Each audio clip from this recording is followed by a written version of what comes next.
En la unidad 3 vamos a ver cómo resolver ecuaciones diferenciales de orden superior.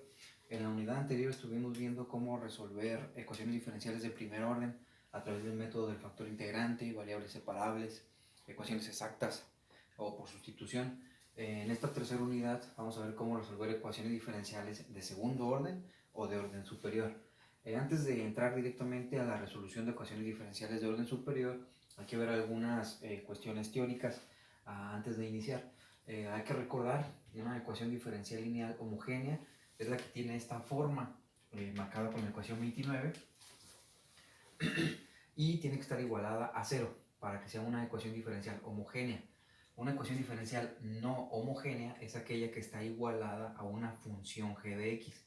Tiene que tener esa forma igualada a una función g de x y está marcada con la ecuación 30 en los apuntes que les proporcioné. Otro concepto que hay que dominar es la dependencia e independencia lineal. Como lo marca en la definición 3.1, establece que un conjunto de funciones f1, f2 hasta fn va a ser linealmente dependientes si satisface esta condición que está marcada con la ecuación 31. Nos marca algunos ejemplos ahí la teoría que les puse en los apuntes. Por ejemplo, en el ejemplo 3.1 me pide determinar si esa función f1 y f2 son linealmente dependientes. Entonces, podemos verificar que mediante la identidad trigonométrica del seno del doble de un ángulo, establece que el seno, si revisan por ahí sus identidades trigonométricas, el seno del doble de un ángulo es igual a 2 por el seno del ángulo por el coseno del ángulo. Entonces, si lo aplicamos aquí, sería igual a 2 por el seno de x por el coseno de x. Entonces, de ahí podemos ver que f1 es igual a 2 seno coseno. Y entonces f1 va a ser el doble de f2. f2 es seno coseno y este es 2 veces el seno coseno. Entonces podemos establecer que f1 de x es igual a 2 veces f2 de x. Entonces, si despejamos, la idea es llevarlo a esta forma para ver si se cumple esta condición. Y si se cumple, entonces quiere decir que son linealmente dependientes. Entonces, para que se cumpla esta condición, tiene que estar igualada a 0. Hay que pasar todo a la izquierda. Quedaría de esta forma. Entonces, ¿tiene esta forma de aquí? Sí. Donde C1, en este caso, vale 1. C1 por F1 más C2. C2 vale menos 2. Entonces, para C1 igual a 1 y C2 igual a menos 2, se cumple que estas dos funciones sean linealmente dependientes. En el ejemplo 3.2, igual me pide terminar, pero ahora aquí era un par de funciones nada más. Aquí me da 1, 2, 3, 4 funciones.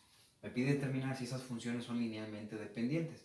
Entonces, por ejemplo, ahí establece que f2 es igual a 1 por f1 más 5 por f3 más 0 por f4. A lo mejor no es tan sencillo de ver en primera instancia, pero la idea es nada más ver si se cumple esta condición. Entonces podemos verificar. f2 es raíz de 5, raíz de x más 5x. f2 es raíz de x más 5x. Es igual f2, 1 por f1, o sea, raíz de x más 5, más 5 por f3, o sea, 5 por esto, que sería 5x menos 5, más 0 por f4, o sea, 0 por esto, pues 0. Entonces vamos a verificar si es igual. Esto quedaría a raíz de x más 5x es igual a, este se va con este, quedaría raíz de x más 5x. Entonces de ahí pues se puede verificar que efectivamente esta relación es correcta, ¿no? Entonces, para ver si las funciones son linealmente dependientes, pues necesito verificar si se cumple esta condición 31. Entonces, para ver si se cumple, pues tengo que igualarla a 0. Voy a pasar todo a la izquierda. Me quedaría 1 f1 más f2 menos 5 f3 menos 0f4 igual a 0. ¿Se cumple esta condición de aquí? Sí. Entonces tiene esta forma para C1 igual a 1, C2 igual a 1, C3 igual a menos 5 y C4 igual a 0. Entonces se dice que estas funciones, si cumple esta condición o si se puede representar en esta forma, quiere decir que estas funciones de aquí son linealmente dependientes.